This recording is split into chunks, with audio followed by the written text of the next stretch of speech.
Now, I love what I heard today in a podcast from former Treasurer and Ambassador Joe Hockey in a clear warning to all our political parties on how we need to reply to China's aggressive treatment of Australia. He said this: we must present a united front and not cower to bullies.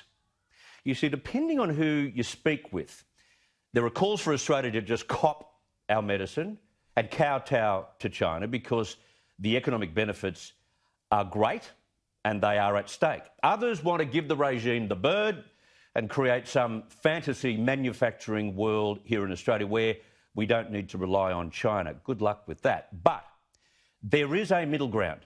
And Joe Hockey pointed this out today as he pointed out that Beijing's behaviour has been unacceptable.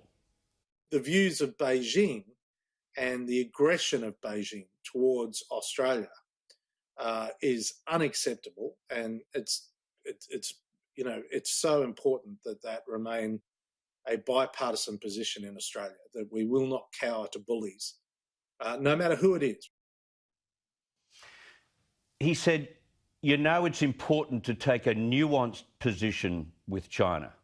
At the same time, it's got to be crystal clear what our positions are on various issues so there's absolutely no confusion.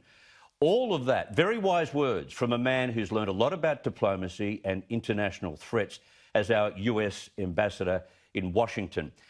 Albo, Anthony Albanese, are you listening?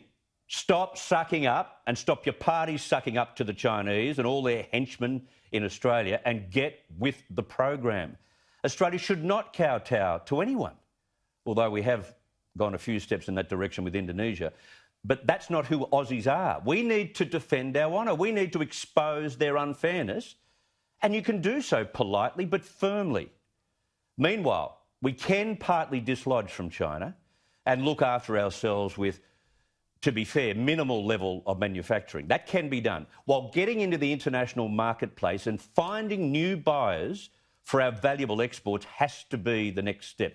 This is not impossible. It just requires hard yakka. So well done to Joe Hockey. We can't be the chewing gum under China's feet, and we should not cower, as he says, to bullies.